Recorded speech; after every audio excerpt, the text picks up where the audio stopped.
Las enfermedades relacionadas con problemas de salud mental han tenido un preocupante aumento en los últimos años, ya sea porque nos ha correspondido la suerte de vivir en una época marcada por el caos y la incertidumbre, o porque hasta ahora se le está prestando verdadera atención al tema. En cualquier caso, es bueno estar informados y tomar las medidas necesarias para aumentar nuestro bienestar emocional. Este es un espacio de salud mental patrocinado por la Lotería de Boyacá. Cuando se entra en la adolescencia, muchas cosas cambian a nivel físico, emocional y social. Muchas personas se refieren a la adolescencia como una etapa complicada. Solemos describir al adolescente como una persona rebelde, desobediente, difícil. En esta etapa de nuestra vida queremos construir nuestra propia identidad y esa es una tarea mayúscula, pues hablar de identidad es un tema muy extenso. Sin embargo, podríamos iniciar hablando de autoconcepto, es decir, de la percepción que tenemos de nosotros mismos. En este proceso de construir nuestra identidad, muchos factores entran en juego y con frecuencia nos generan conflicto. El tema de la adolescencia, el desarrollo de la identidad y la crisis de la identidad en la adolescencia también se caracteriza por una etapa, sobre todo la preadolescencia, ¿cierto? Más o menos hablando entre los 11, 13 años, donde empiezan a ver las transformaciones a nivel corporal. Entender qué es lo que te está ocurriendo y cómo comportarte en relación a eso que te está ocurriendo en el cuerpo, ¿sí? Es complejo y bueno, el tema de compararse, ¿no? De mirar, tú estás como que dejando muchos temas de la niñez, ¿sí? Relaciones, emociones, imagen, cuerpo, y hay a nivel social, familiar, una necesidad de que empieces a asumir algunas actitudes mucho más maduras, ¿no? Que se identifican más con la adultez. Entonces hay una expectativa fuerte en esta época, tanto empezando como terminando, para que te comportes y te veas y respondas como el adulto quisiera que tú respondieras, ¿cierto? Y reincorporar esos cambios a la imagen misma, ¿no? A cómo me veo realmente, cómo me quisiera ver, la cercanía con los demás, porque en esta etapa es como que cuando eres niño recibes más abrazos, más caricias, tienes de pronto un poco más de contacto con tus figuras de apoyo más cercanas, padres, madres. Pero ya entrando en la adolescencia el cambio como que se nota bastante, entonces se tiende a tomar un poco más de distancia, lo que no quiere decir que no haya necesidad, ¿no? Que no haya necesidad de ese contacto. Los estereotipos impuestos por la moda, por los medios de comunicación, por la cultura o por la presión social pueden generar una influencia positiva o negativa en nuestro comportamiento. Lo importante en este tema es mantener una comunicación abierta con nuestros pares y con las personas responsables de cumplir un rol orientador. Si no tengo una persona que me ayude a resolver a nivel interno mis emociones, el conflicto que pueda tener en ese momento en relación a cómo me quiero ver o cómo me estoy viendo, cómo elegir la ropa que quiero usar, digamos como que la influencia de lo exterior, de lo social, de la moda puede captar bastante mi atención y de alguna manera también desfigurar quién soy, ¿no? El valor,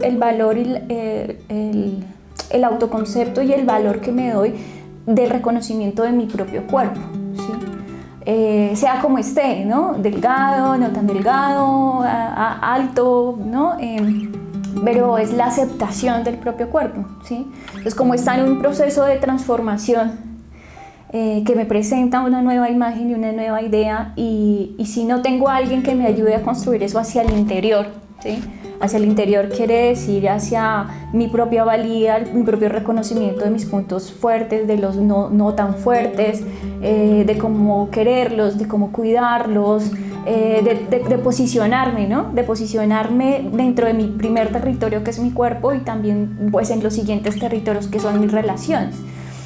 Si no tengo esa persona, entonces todo el tiempo voy a estar mirando afuera los estereotipos, bueno, las redes, los amigos de pronto de mayor edad, los cambios a nivel de la ropa, de los accesorios, ¿no? La adolescencia es una etapa en donde estamos explorando, ¿sí?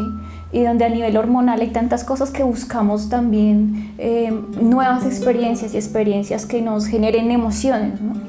Entonces, sí, pesa bastante, por eso siempre es importante, tanto en la niñez como en la adolescencia, contar con una persona que acompañe mi proceso, que me permita hablar, expresarme, entender mis emociones y me ayude en esa construcción de mi propia identidad, de mi propia idea de mí mismo, de mí misma, y de la aceptación y el amor con el que me debo tratar y quererme, ¿no? Y aceptarme. Es normal que el adolescente se distancie de sus padres en su afán de construir su propia identidad. Esto no quiere decir que no los necesite.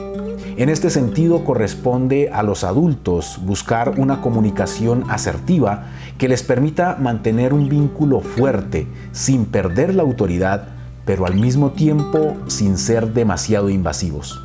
Entonces, ¿qué hacer cuando un adolescente se empieza a distanciar de sus padres? Bueno, lo que le diría a un padre de familia que siente que tiene una escinsión o una distancia emocional y relacional con su hijo es que revise desde dónde se ha dado, revise cuáles han sido las actitudes, las respuestas a nivel emocional, las respuestas a nivel de postura y de cercanía física con su hijo o con su hija, que lo han llevado a tener esa distancia, porque si bien es cierto que se espera que haya cierta distancia más de tipo espacial, ¿cierto? Y con la familia, digamos, y que el estudiante, bueno, adolescente, muchacho, muchacha, empiece a relacionarse con otras personas diferentes, a tener mayor cercanía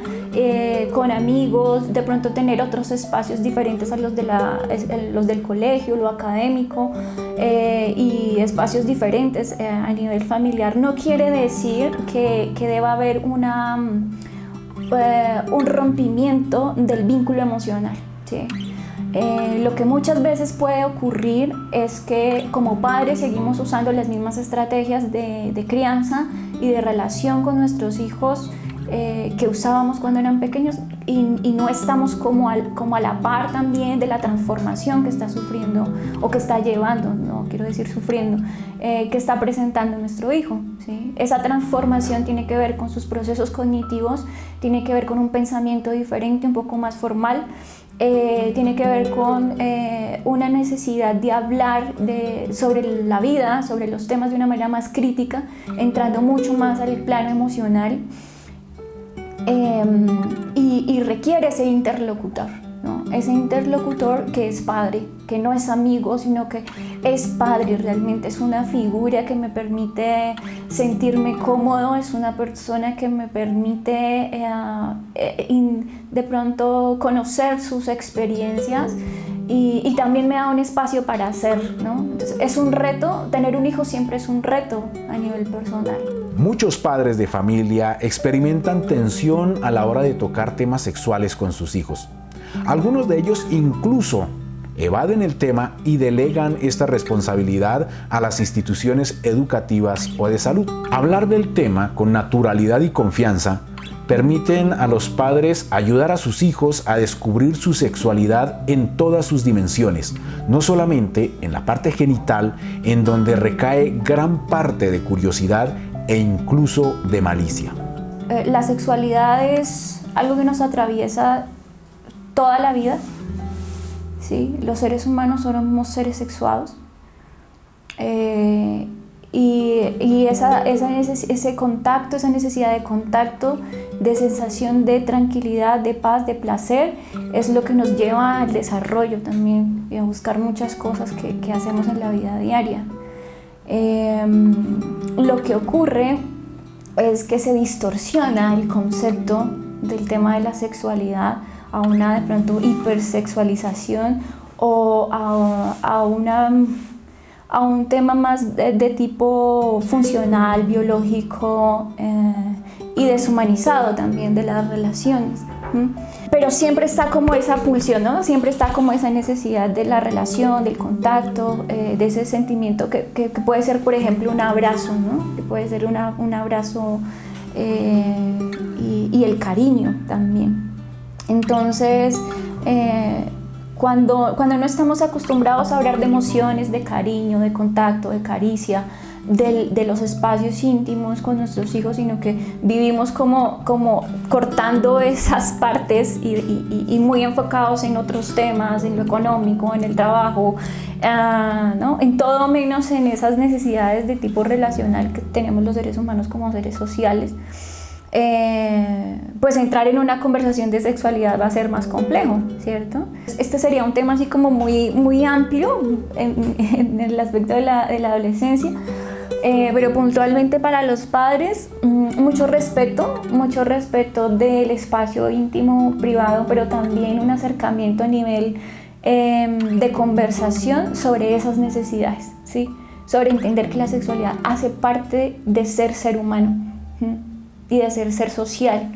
Otro aspecto bastante común en esta etapa de la vida es la integración del joven o del adolescente con grupos de pares con quienes va a compartir gran parte de su tiempo libre o actividades de ocio.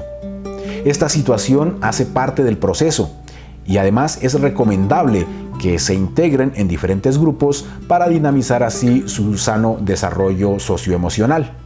Sin embargo, esto no quiere decir que los padres de familia pierdan su rol de orientadores y ellos deben estar pendientes sobre la vida que llevan sus hijos para evitar que se integren a grupos que puedan afectar su desarrollo afectivo o su desarrollo social. Entonces, cabe hacernos la pregunta: ¿en qué momento un grupo se puede volver nocivo o dañino para un adolescente? Pues puede ser un problema cuando la razón por la cual se une, y esto como que va directamente al adolescente, es por una sensación de rechazo, ¿no?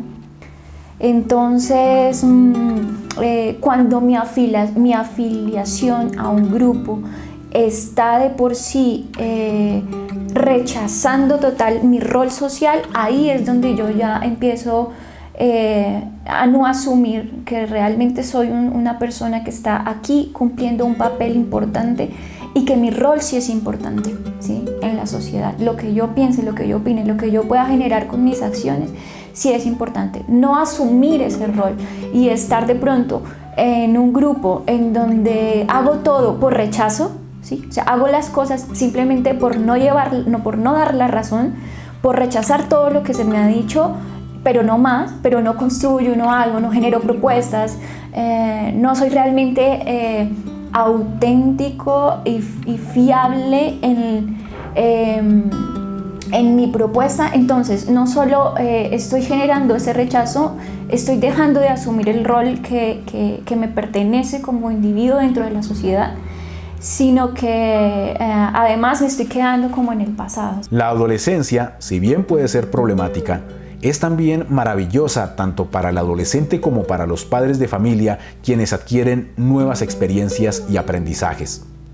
Es fundamental que sepan gestionar los conflictos propios de esta etapa y de seguir siendo tutores y orientadores de su hijo, pues no están preparando solamente ciudadanos para el hoy, sino también para el mañana. Tú tienes un hijo y no tienes un hijo para ti. Tú tienes un hijo y tienes un hijo para el padre, si eres mamá. Tienes un hijo y tienes un hijo para los abuelos. Tienes un hijo y tienes un hijo para los amigos. Tienes un hijo y tienes un hijo para una sociedad. La vida de todos los seres humanos tiene la posibilidad de ser maravillosa en cada una de sus etapas. En nuestras manos está el brindar apoyo a aquel que lo necesite o de pedir ayuda cuando sintamos que somos nosotros los que la requerimos. De esta manera podemos darle sentido a nuestra existencia y un sentido de vida plena. Agradecemos a la Lotería de Boyacá por patrocinar y apoyar la generación de estos contenidos.